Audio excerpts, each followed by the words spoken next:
사랑하는 성도 여러분, 그리고 진리를 찾는 모든 분들께 하나님의 은혜와 평강이 함께 하시기를 기도합니다. 오늘 우리가 함께 나눌 말씀의 여정을 시작하기에 앞서 이 귀한 메시지가 더 많은 영혼에게 닿을 수 있도록 잠시 시간을 내어주십시오. 여러분의 좋아요와 구독은 하나님의 말씀을 전하는 저희에게 큰 힘이 되며 여러분의 삶에 더 큰 축복으로 돌아올 줄 믿습니다. 주님의 이름으로 여러분 모두를 축복합니다. 오늘 우리는 요한계시록의 마지막 장들을 여행하며 그 찬란한 비전의 중심에 서 있는 새 예루살렘에 대해 깊이 묵상하고자 합니다.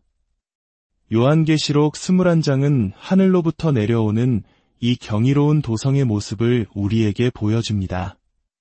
이 장엄하고 압도적인 광경 앞에서 우리는 질문하게 됩니다. 이 새 예루살렘은 과연 무엇을 의미하는 것일까요? 성경은 이 질문에 대해 아주 명확하게 답을 제시합니다.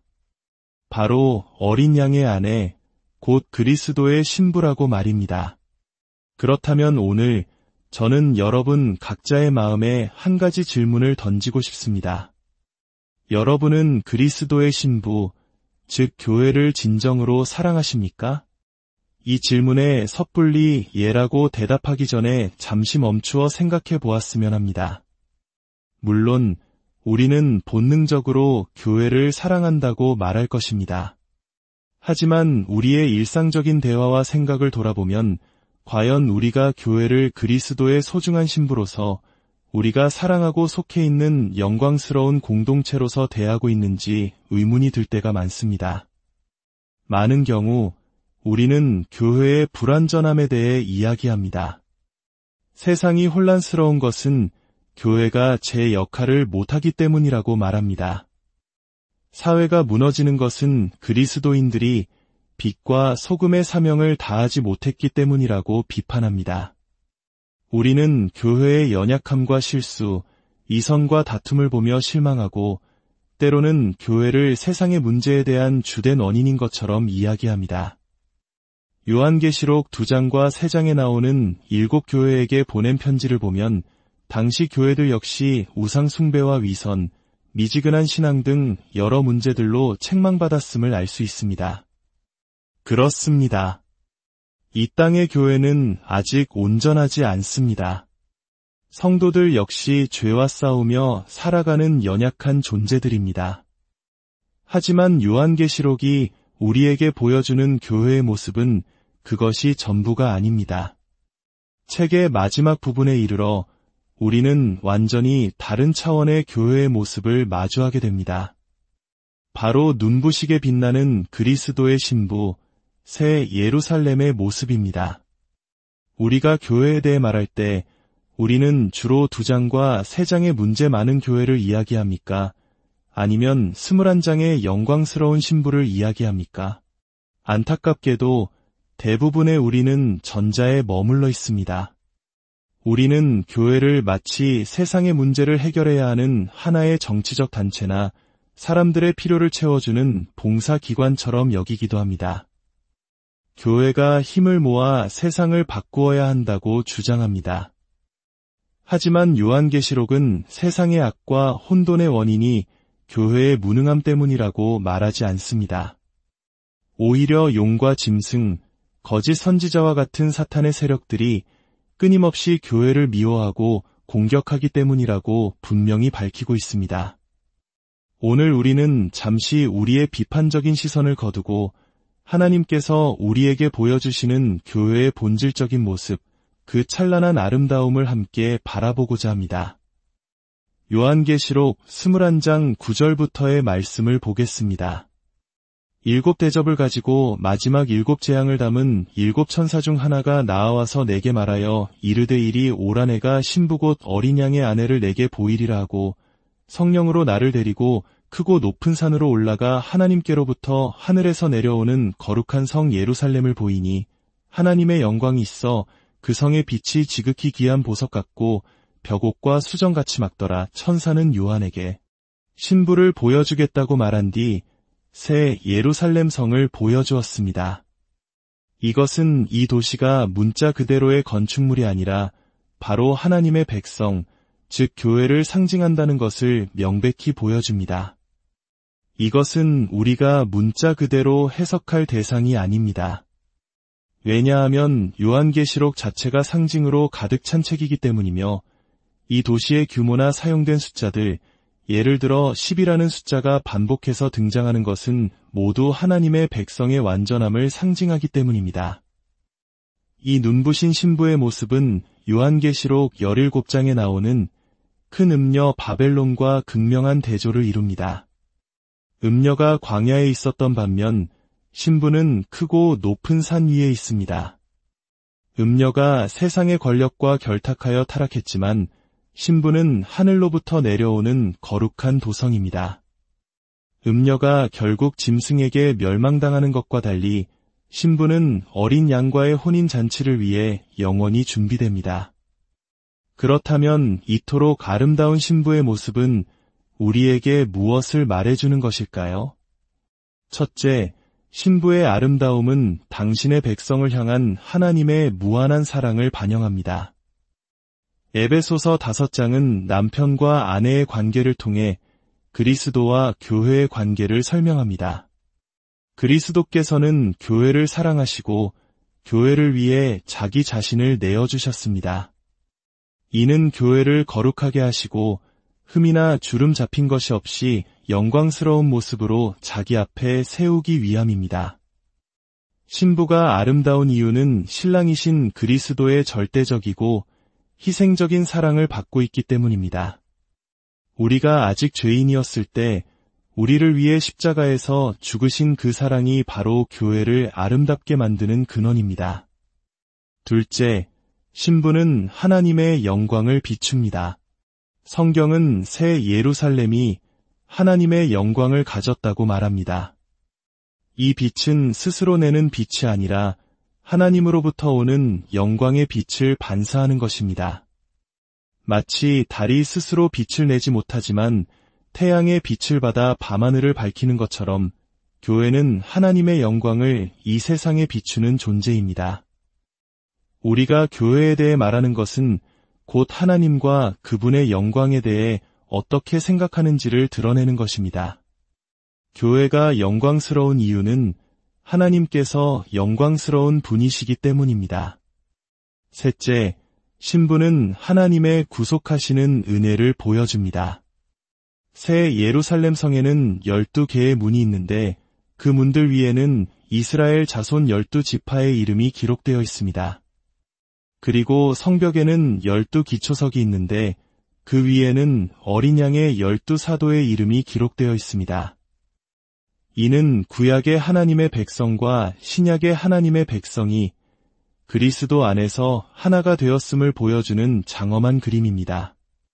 어떤 이들은 천국에서도 유대인과 이방인이 구분될 것이라고 주장하지만 성경은 그렇지 않다고 분명히 말합니다. 그리스도께서는 자신의 십자가로 유대인과 이방인 사이를 가로막던 담을 허무시고 둘을 하나로 만드셨습니다. 갈라디아서 3장 28절은 말합니다. 너희는 유대인이나 헬라인이나 종이나 자유인이나 남자나 여자나 다 그리스도 예수 안에서 하나이니라. 새 예루살렘은 인종, 민족, 시대를 초월하여 예수 그리스도의 피로 구원받은 모든 하나님의 백성들이 이루는 통일되고 영광스러운 공동체입니다. 넷째, 신부는 하나님의 신실하심과 완전한 보호하심을 나타냅니다. 새 예루살렘은 크고 높은 성벽으로 둘러싸여 있습니다. 그 규모는 12,000 스타디온으로 인간의 상상을 초월하는 거대한 크기입니다. 성벽의 두께는 144 규빗입니다. 이 숫자들은 모두 12의 배수로서 하나님의 백성의 완전함과 안전함을 상징합니다. 또한 성문마다 천사들이 지키고 있습니다. 이 모습은 하나님의 백성이 그 어떤 위협으로부터도 영원히 안전하게 보호받을 것임을 보여주는 강력한 상징입니다. 죄와 죽음, 사탄의 그 어떤 공격도 다시는 하나님의 백성을 해칠 수 없는 영원한 안전, 이것이 바로 하나님께서 당신의 신부에게 약속하신 것입니다. 마지막으로 신부는 하나님의 아름다움과 완전함을 반영합니다. 성벽은 벽옥으로, 성은 맑은 유리 같은 순금으로 되어 있습니다. 성의 기초석들은 각양각색의 귀한 보석들로 꾸며져 있습니다. 12문은 각각 하나의 거대한 진주로 만들어졌습니다. 이는 인간의 언어로는 다 표현할 수 없는 지극한 아름다움과 순결함, 완전함을 상징합니다. 특히 이 성이 가로, 세로, 높이가 같은 정육면체라는 사실은 매우 중요합니다. 구약시대 성전에서 가장 거룩한 장소, 즉 하나님의 임재가 머무는 지성소가 바로 정육면체 모양이었습니다. 이는 새 예루살렘, 즉 교회가 하나님께서 영원히 거하시는 가장 거룩하고 완전한 성전이 됨을 의미합니다. 사랑하는 여러분, 이 찬란한 새 예루살렘의 모습을 마주하며 우리는 무엇을 깨달아야 할까요? 첫째, 그리스도인인 당신이 바로 이 영광스러운 도시의 일부라는 사실을 기억하십시오. 지금 당신의 모습이 연약하고 부족하게 느껴질지라도 그리스도께서는 당신을 바로 이 모습으로 빚어가고 계십니다. 당신은 하나님의 사랑을 받는 자이며 그분의 영광을 비추도록 부름받은 존재입니다. 죄에 넘어지고 의심이 들 때마다 당신이 장차 이루게 될 영광스러운 운명을 붙드시기 바랍니다. 둘째, 우리가 교회에 대해 말할 때 이 영광스러운 비전을 기억합시다. 교회의 문제점만을 지적하며 비판하는 대신 그리스도께서 피로 값주고 사신 그분의 신부를 존귀하게 여기는 마음을 가집시다. 우리가 사랑하는 사람의 배우자를 함부로 폄하하지 않듯이 그리스도께서 사랑하시는 그분의 신부인 교회에 대해 말할 때 우리는 더욱 조심하고 사랑으로 말해야 합니다. 셋째, 교회의 부족함을 볼 때 우리가 아닌 나의 문제로 먼저 돌아봅시다. 교회가 이것을 안 한다고 말하기 전에 나는 그리스도의 몸의 일원으로서 무엇을 하고 있는가를 먼저 자신에게 물어봅시다. 교회의 거룩함은 바로 나 자신의 거룩함에서부터 시작됨을 기억해야 합니다. 마지막으로 우리의 신앙을 특정 국가나 민족주의와 혼동하지 말아야 합니다. 새 예루살렘은 이 땅의 어떤 특정 나라나 민족에 속한 도시가 아닙니다. 그곳은 모든 족속과 방언과 백성과 나라 가운데서 구원받은 하나님의 백성들로 이루어진 초월적인 공동체입니다. 우리의 궁극적인 소망과 충성은 이 땅의 나라가 아닌 하늘의 도성인 새 예루살렘에 두어야 합니다. 오늘 당신은 어디에 서 있습니까? 세속적인 가치와 쾌락을 쫓는 바벨론의 일부입니까? 아니면 그리스도의 피로 정결하게 된 신부, 새 예루살렘의 일원입니까? 그 중간은 없습니다.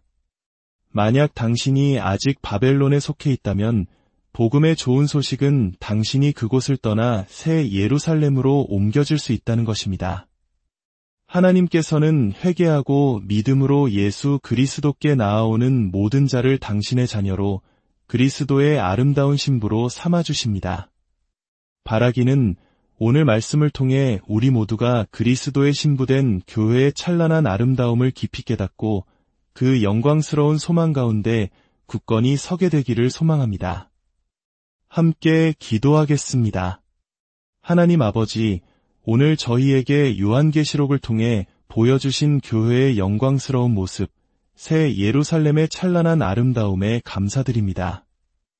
때로 저희는 교회의 연약함만을 바라보며 불평하고 실망했지만 주님께서 피로 값주고 사신 신부의 진정한 가치와 영광을 보게 하여 주시옵소서. 저희 한 사람 한 사람이 이 거룩한 성의 일부임을 깨닫고 주님의 사랑받는 자녀로서 주님의 영광을 비추는 거룩한 백성으로 살아가게 하옵소서. 혹 이 자리에 아직 바벨론에 속하여 방황하는 영혼이 있다면 긍휼을 베푸사 회개의 영을 부어주시고 믿음으로 주님께 나아와 새 예루살렘의 백성이 되는 은혜를 허락하여 주시옵소서. 우리의 소망 되시는 예수 그리스도의 이름으로 기도합니다.